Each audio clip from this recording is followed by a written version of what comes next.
Politics जो होता है जाति पे होता है, जाति पे वोट बैंक बनता है। तो उनको अगर ये चीज पता चल जाए कि किस कास्ट में कितनी वोट है तो उस पर वो ज्यादा चोट करेंगे। ये चीज आप सोच के बताइए सर, यहाँ पे जाति का आरक्षण का क्या मतलब हुआ?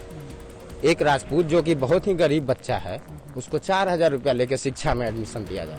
एक बच्चा जो कि उसके पिताजी बहुत ही सरकारी नौकरी है, बड़े बाबू हैं, 80,000 वेतन मिलता है, उसको 1,000 में एडमिशन हो जा रहा है। तो इसमें संशोधन बिल्कुल होना अनिवार्य है सर। बिहार में जातीय आधारित जनगणना यानी जातीय जनगणना की शुरुआत हो गई है। अभी मकानों में नंबरीकरण किया जा रहा है और 1 अप्रैल से घर घर जाकर सरकार पूछेगी कि आपकी जाति क्या है। हमारे साथ पटना में कई लोग हैं, हम इनसे जानते हैं कि आखिर जो जातीय आधारित जनगणना यानी जातीय जनगणना हो रही है उससे कितना फायदा होगा हम लोगों को।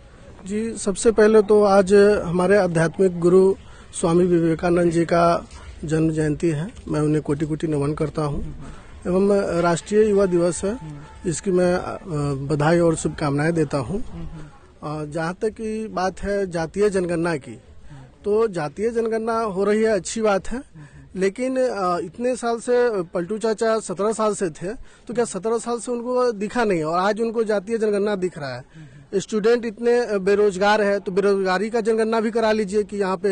इससे आम लोगों को फायदा है या सरकार को फायदा है या किसी पार्टी को फायदा होगा? देखिए, कुछ हद तक हर एक चीज में 2 पहलू होते हैं, तो बहुत हद तक तो आम लोग को फायदा है ही कि हमें पता चलेगा कि हम अगर ये कास्ट है तो मेरी जनसंख्या कितनी है। लेकिन उससे पॉलिटिकल भी तो फायदा है। ऐसे भी बिहार में जो है कि पॉलिटिक्स जो होता है जाति पे होता है, जाति पे वोट बैंक बनता है। तो उनको अगर ये चीज पता चल जाए कि किस कास्ट में कितनी वोट है तो उस पर वो ज्यादा चोट करेंगे। तो इससे तो उनको भी फायदा है। अभी एग्जाम हुआ है स्टूडेंट का बीएसएससी का, जिसमें क्वेश्चन लीक हुआ है, तो उस पर वो क्यों नहीं ध्यान दे रहे हैं? स्टूडेंट इतनी धरने पे बैठे हुए थे, उस पर लाठी चार्ज हुआ है, तो उस पर वो एक युवा है, युवा का दर्द है। एक सवाल ये भी है कि जातीय आरक्षण जो है उसमें संशोधन होना चाहिए, आर्थिक आधार पर आरक्षण होना चाहिए या नहीं? देखिए, आर्थिक आधार पर भी आरक्षण होना चाहिए, लेकिन जो पहले से जातीय आरक्षण जो चलते आ रही है उसको भी नकारा नहीं जा सकता है। क्या नाम हुआ आपका? अमरनाथ शाह। तो ये अमरनाथ जी थे। आप बताइएगा, आप इनकी बातों से इत्तेफाक रखते हैं? मैं पूर्णतः तो इनकी बातों से सहमत नहीं हो सकता हूं। और जहां तक आप जातिगत जनगणना की बात कर रहे हैं, तो एक पहल ये अच्छा है कि कम से कम 1931 के बाद इसकी शुरुआत की गई है। और अभी हमारे साथी बोल रहे थे कि कुछ पार्टी का नाम लेकर, तो उन पार्टी का भी सहमति इस पर था कि सर्वदलीय बैठक हुआ था कि इस पर जातिगत जनगणना होनी चाहिए। जातीय आरक्षण पर क्या राय है आप लोगों का, और आर्थिक आरक्षण को कैसे देखते हैं? आर्थिक आधार पर आरक्षण होना चाहिए या नहीं है? देखिए, आरक्षण तो जाति पर ही निर्भर करता है। 1931 के जनगणना पर जो जातीय आरक्षण लागू हुआ था तो काफी लंबा टाइम हो गया। 1931 का मतलब क्या हुआ कि आजादी के पहले, तो हम तो आजादी के बाद जाति का आरक्षण कराए नहीं। अगर 1931 की बात कर रहे हैं तो ये हमारे लिए एक नया सोच है और ये एक सार्थक पहल है और इसका हम स्वागत करते हैं। क्या नाम हुआ आपका? डॉक्टर गोपाल प्रसाद। आप बताइएगा, आपका क्या नाम हुआ? संजय यादव। जो जातीय आरक्षण हो रहा है, क्या इससे आम आदमी को फायदा है या किसी पॉलिटिकल पार्टी या सरकार को? आम आदमी के सबसे पहले तो स्पष्ट हो जाएगा कि हमारी कितना संख्या है, किस या ज्यादा हो या अन्य कोई जाति हो, उनको समझ में आ जाएगा कि हमारा संख्या कितना है। और जब उनको समझ में आ जाएगा तो उनको उसी हिसाब से वो अपने आप को हर मांग के लिए लड़ाई लड़ेंगे। वर्चस्व भी कायम होने का डर है? ना, वर्चस्व कायम नहीं होगा, क्योंकि पहले भी हो चुका है। और उसी के आधार पर आज भी बिहार में पहला बार देश का पहला बिहार राज्य है जहाँ इस तरह की गणना हो रहा है। इससे आम लोगों को फायदा होगा। जातीय आरक्षण को कैसे देखते हैं?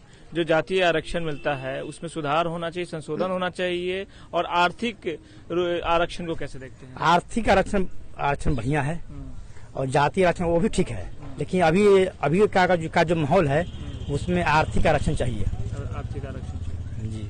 आप बताइएगा, क्या नाम हुआ आपका? नाम दिलीप कुमार।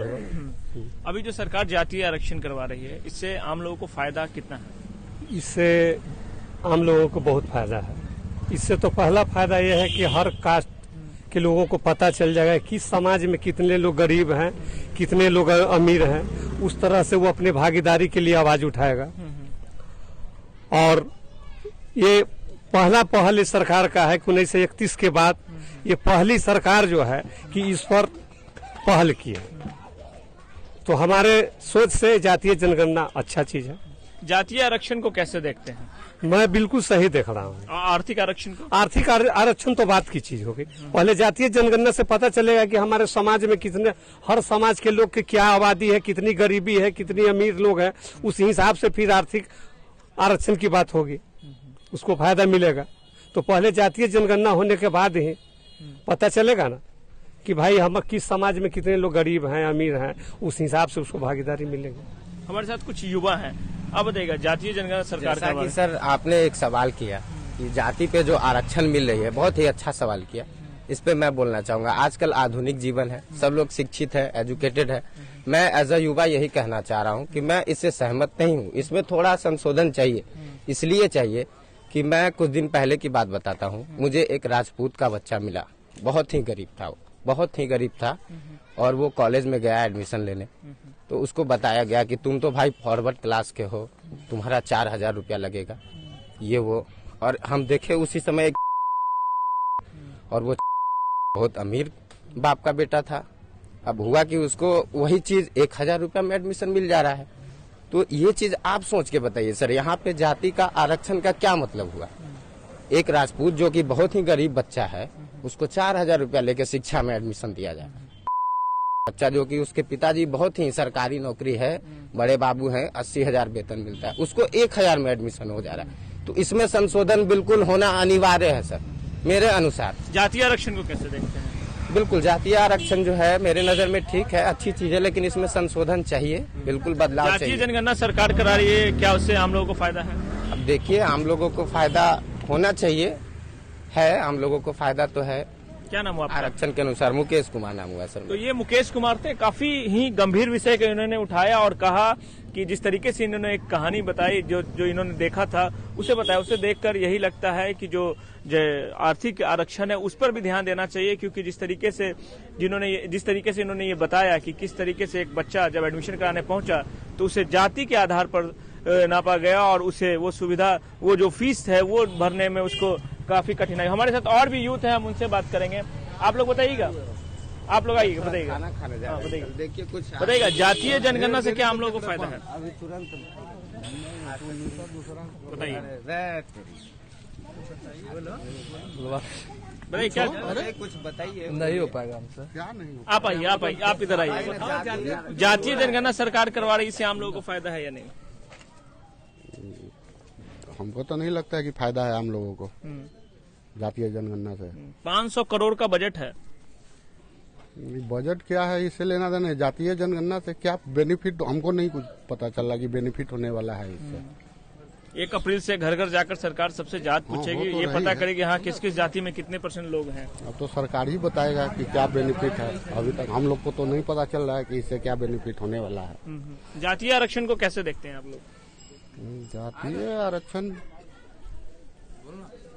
हमको नहीं पता इसके बारे में। आर्थिक आधार पर आरक्षण होना चाहिए या जातीय आधार पर होना चाहिए? आर्थिक आधार पे होना चाहिए। गरीब जो है उसको कुछ बेनिफिट मिलना चाहिए।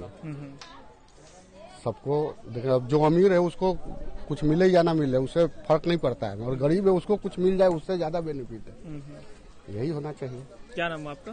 संजय कुमार नाम हुआ। तो देखा आपने, पटना के जो लोग थे इनका साफ तौर पे कहना था जो सरकार जातीय आरक्षण करा रही है, कुछ लोगों का कहना है कि उनके लिए ठीक है और कुछ लोग इससे इत्तेफाक नहीं रखते। साथ ही जातीय आरक्षण पर भी इन्होंने कहा कि आर्थिक आधार पर भी आरक्षण होना चाहिए और सरकार को संशोधन करना चाहिए जातीय आरक्षण में। सुजीत कुमार,